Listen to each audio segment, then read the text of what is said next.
one is I started in November, and I've got Susan Tedeschi that just played.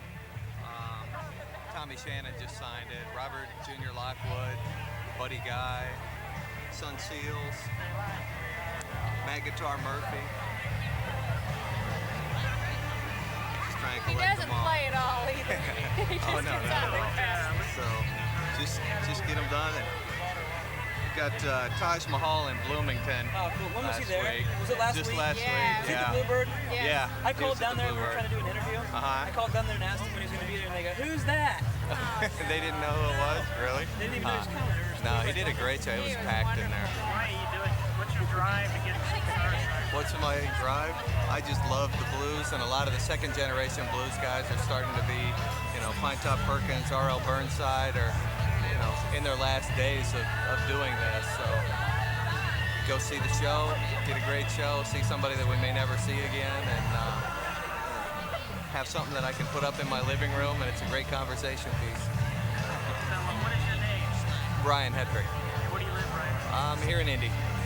Yeah, but I go all over. So, we have your permission to use this in our video? Absolutely. Say, you have my permission to use this. You have my permission to use this in a video. Okay, great. All right. So, are we going to ask anything else? Or do we have time to answer a few other questions? I think she's getting ready to go back to her hotel. We'll start with that, and then we'll do the other. We're gonna come back for BB too. Okay. Yeah. See you around for that. Okay. Ready? I'm ready. All right. So the first question is, wondered how you got your signature on your guitar from B.B. King. Can you tell us the story? Sure. I was on his birthday, September 16th, and I was playing with him at the Greensboro Coliseum over in North Carolina.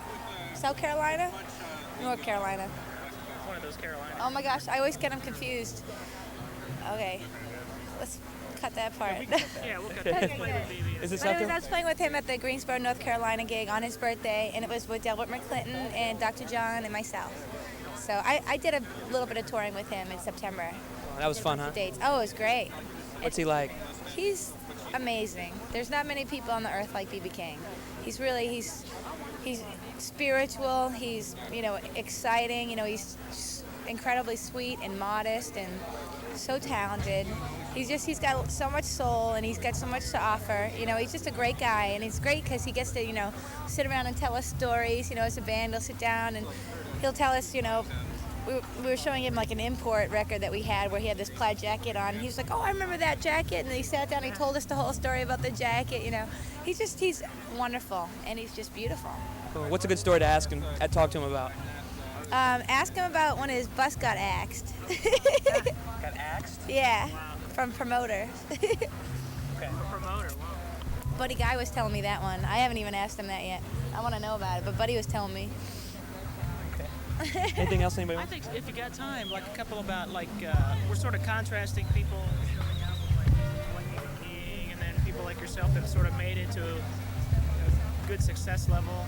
You're starting to kind of Okay. climb into legendary kind of thing. I don't think that, Well, what was it like for you when you first getting started in the business, and like, do you have any interesting stories about when it was early and it was tough? but it's always early and tough, Just about a year and a half ago, I was on a whole other level. Just touring around in a van. Actually not even that long ago, touring in the van. That was just right before March that we, just started flying more and had a bus and things. But mostly it's always kind of tough, and it's tough being a woman for me, because I can't exercise and eat healthy all the time regularly because you don't ever get on a set schedule.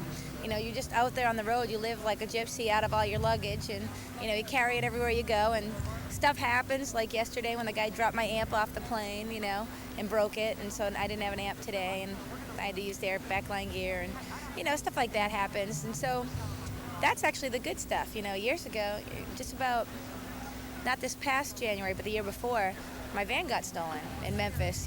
That's more like the stuff that used to happen, and not only that, the gig played $500, and that was a lot of money, and it was like 5 guys they had to pay, and you also had to drive 24 hours to get there, and you run out of gas or don't have a hotel. We had to stay in this one hotel. We were in Arkansas playing King Biscuit one year, and we were like, we're just going to go down to, see a King Biscuit Festival a day early, so we went down there. And, we didn't have anywhere to stay, so we're like, the whole band stayed in one hotel room, we called it the Stick Bug Motel, So, stuff like that happens, but it's fun. You get to meet people. And the best thing about the blues scene for me is, there's so many wonderful people that are in it, and you get to meet them and, really just have fun and listen to each other's music. And people are just very sweet and supportive. So I love it. So now you're becoming a little more successful, a little more recognized. What's the most exciting part of that? I mean, are you missing the older days? I mean, obviously, since it's just coming around, it's not. Well, the most exciting thing about it is that the work is a little bit more consistent, and you get to see lots more people, so you get to play in front of bigger audiences. I'd say the best thing, though, is getting the radio play, because then we'll play a city that we've never played before, like Boise, Idaho, and there'll be 700 people there, and I'm like, what are you doing here? How'd you get here? They're like, we hear it on the radio. So that's been the new kind of trippy thing for me, that I really appreciate, and I thank God, every day just for giving me work and having people come out and listen to the record and like the shows. So it's fun. Where's the original spark to sing blues for you come from? Because a lot of these guys are the old guys from the South and having to work and coming from not much at all. Being a woman having to work really hard. It's hard because a lot of times you don't even have time to get dressed up. But for me, I have to because I'm a girl. So the guy, I'll be in the van. I'll kick all the guys out of the van so I can get changed. It used to be that, so it's, working hard is a common theme, It's like you don't have to work in a cotton field or, behind a mule all the time just to work hard, I think that this day and age, people rely so much more on electronics and computers and stuff to do so many jobs now anyway, that there's a lot of stress still. It's not like people aren't stressed out, and working hard and working hard to strive for something. We all still have to do that. I think that maybe back then it was a whole other motivation for some of those artists. Like BB, he's still working hard today and doesn't have to, but he has to for himself, because not only does he love it, but it's what he does. It keeps him going, and he's an inspiration to me. When I look at somebody like that, I say, well, I'm not working hard enough, or I can always do better, or I could, so I look at a lot of people like BB or, Buddy Guy, or, anybody that's been out there touring for more than 10, 20 years, and I'm just like, wow, they just keep going, I got to do that too.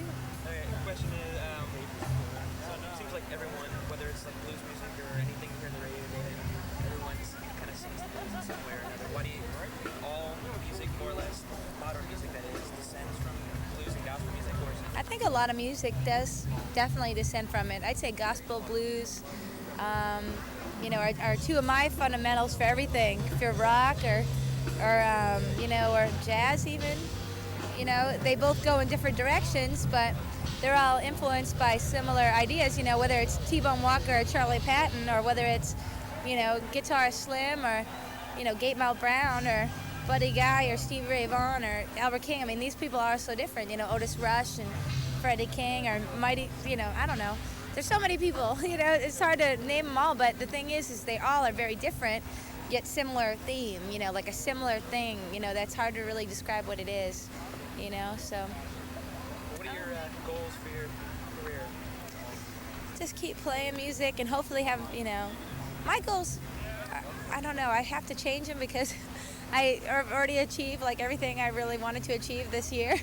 So now I have to start all over again and decide, okay, what do I really want to do now that I've gotten to this new level, of success, which is basically just working and really getting a lot of feedback for recording and stuff. My thing is they have me out so much working all the time that I don't ever have any time to sit around the house and write songs like I used to do. Sure. So for me, it's like I need to get off the road and write another record and record another record and then maybe tour again. And how does it feel to make a career out of what you love? it's fun. It's so much better than doing a 9-to-5 job for me, because I can do it, but I just get depressed. And then it probably makes me write better songs. What did you do before you were playing? Oh, I've always been playing, but I've always been doing other things too. I used to work in an electronics store. I used to work for my parents' video store. I used to waitress. I mean, I've done tons and tons of different types of jobs. Just whatever to pay the rent. So. Is there an influence of Bonnie Raitt maybe in your style and your playing? Actually, people used to tell me I sounded like Bonnie Raitt in college, and I didn't know who she was. And I think it was because I had a huge influence in Linda Ronstadt when I was younger. And then I discovered Bonnie, and I was like, oh my gosh, she's just like Linda. They did parallel records, 1970 to 74, you know, all same kind of Love Has No Pride. They both recorded that, you know. And here I was singing Love Has No Pride in college. People were like, wow, you sound like Bonnie Raitt. And I'm like, who's that? And they're like, oh, she did Love Has No Pride. I'm like, no, Linda Ronstadt did. See, I didn't know. So then when I discovered her, I was like, ooh, this is great, because not only does she sing great, but she plays guitar great, you know. And she's a wonderful artist, and you know, and for her to keep doing it as long as she's been doing it, you know. I mean, she was on a major label when she was 20, you know. I wasn't. That's for sure. I'm 28 now, and I'm just thankful that I can play on a festival with Bonnie Raitt or something, you know. I mean, that's just, it's beautiful. Yeah. Yeah, it's a neat thing. It is really Like a neat. dream come true. It is. It's very surreal, you know. B.B. King or Bonnie Raitt, or hanging out with, you know, John Lee Hooker or Jimmy Vaughn's knocking on my door, come and sing with me. I was like, ah, almost had a heart attack, because he's like one of my all-time favorites. So it's fun. And Buddy Guy, I love singing with him all the time. I just get spoiled rotten, and I enjoy it. I have one more question. When you played the hit song you have on the radio right now, and you kind of got to the end, and you were just kind of thinking, I sang it pretty cool, and I was really into it. What's that feel like when everybody's just like screaming, going crazy for it? I mean, is it great? What do you mean? Like as soon as I start a song? No, well, when you started, there's probably that, oh yeah, we know that, we love it, yeah. And then at the end of it, when you really just kick some ass on it, and people are like, really I don't know. I'm so into the moment of singing. I don't think I'm there. Like I'm there, but I'm not listening to the reaction. I know that people are into it, but I don't know how. Like I don't really get like a whole other thing off that. I just probably feed off of it more and build my energy more from it. I don't think I'm like, oh wow, listen to that. I think I'm just more into the moment, you know. Okay. That's pretty good. I just was curious. Yeah. I could kind of see. Sometimes I hear it, you know, it depends on what's going on. You know, tonight I was really aware of my amp messing up. It just sounded crappy. And sometimes it's really difficult to play when you don't get a good sound, because then you overplay and you get a little clumsy and things like that. So sometimes I'm not aware of all the other good things that are going on. I'm trying not to concentrate on the bad things, but they're messing me up, so I can't, you know, keep focused. So that my goal is to really try and get better amps and, you know, get better monitor things going on, and really just be able to focus on the music and the audience, you know, because that's how I get a lot of my energy. If they give it back, you'll know it, because I'll usually give it back. It seemed like they did today. I think you had a pretty good. Yeah, they were great. We were having a hard time with the sound, but that's just on stage, you know. So we're like, as long as it sounds good out there, just keep playing it, you know. But it's hard to know. Yeah. That's cool. So is Double Trouble your normal band, or are you They are just for about a month. I have a different band, but they're at home.